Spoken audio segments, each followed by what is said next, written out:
Hello, everybody. This is Nick Otero, Professor of Information Technologies and Computer Science, Lakeland Community College. Let's talk hashing.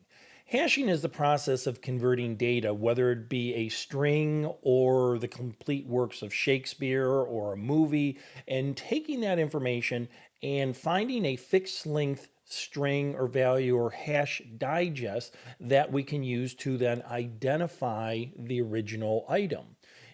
The issue with hashing is it is one way and one way only. We take something, we find the hash value associated with it, and then that's it. It's not encryption. We can't go backwards. I cannot take a hash value and find the original content. So if I hash the value of a string, it will have a fixed length hash digest. And if I hash the entire works of Shakespeare, I would get the same length of string. It would be obviously different, but the same length.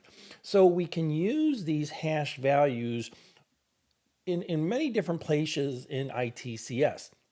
And the best thing to do is for me to do a quick demonstration on hashing. So let me go up to my screen.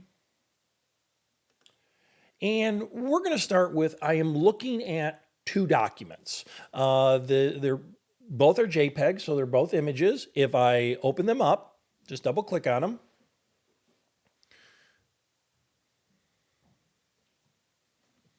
You can see it's a picture. This one is AI generated 8.5 whatever. It's a picture of a panda. And if I open up the other one,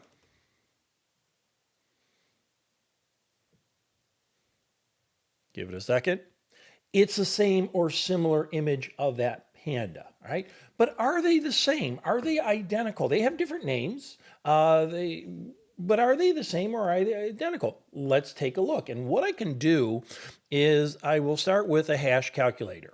I'll bring one over and I'm going to have two of them. And what I'm going to do is I'm going to go and do this first one.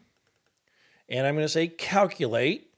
And it basically calculated these different hashes, MD5, SHA-1, SHA-256, and SHA-512.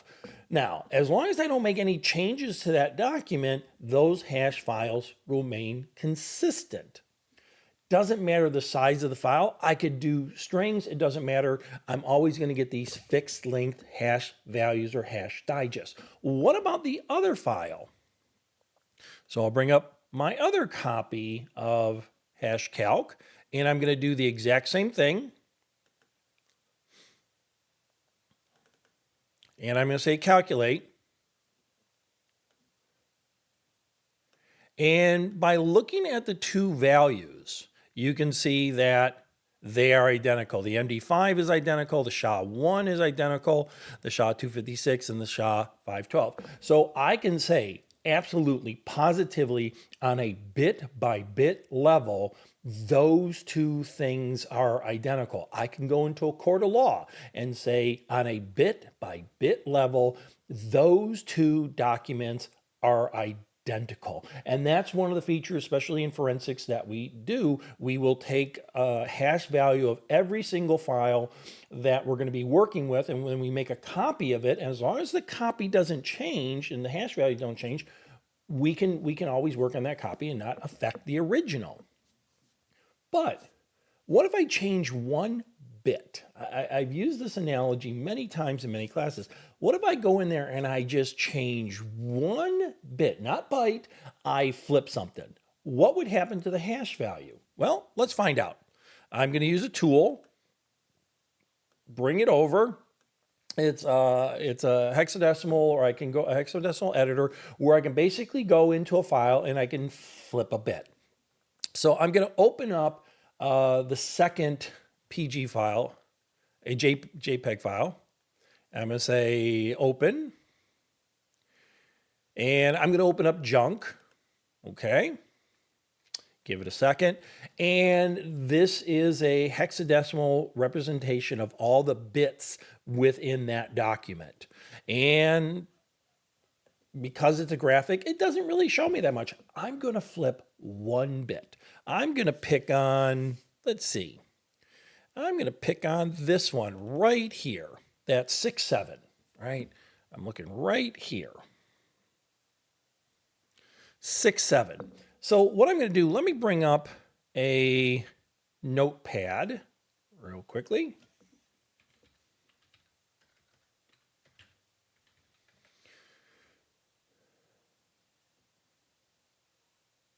And we have the 2 bytes, B-Y-T-E, and one is a, what was it, 6 and 7? So the binary representation of 6 is 1010, and then the binary representation of 7 is 1011. Okay, I'm going to flip that one, the last bit. So in the last bit, I'm just going to convert it from to 1010. So instead of a 67, I'm going to convert it to 66. 1 bit in that entire document, right? You understand? So that's all I'm doing. I'm going to flip that 1 bit from 1010 and 1011 to 1010, 1010. This last bit, not even the whole thing, this last bit I'm going to flip. Okay? So where was I? Now I got to go in and find it because I lost it. And I can do that by saying hex value 67. Go out there and find it. There it is. Or there's another 67. So I'm going to go there and call it 66. Easy enough. I'm going to save this. And I'm going to close. Alrighty. So the size didn't change, because it's just 1 bit and went from 1 to 0. The size didn't change. It's a pretty big document. It's 222 kilobytes, right? I could do this with any size document. Let me recalculate the hash. I'm going to reload it, and I'm going to say calculate.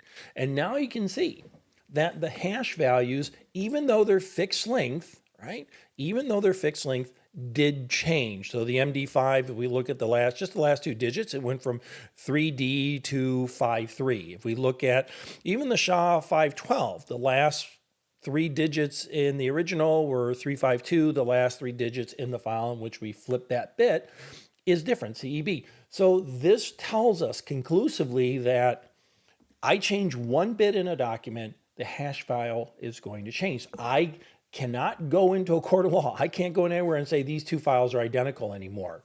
Somewhere there was a change. Now, it doesn't tell me exactly where the change is, but they are no longer identical. Let me do one more thing.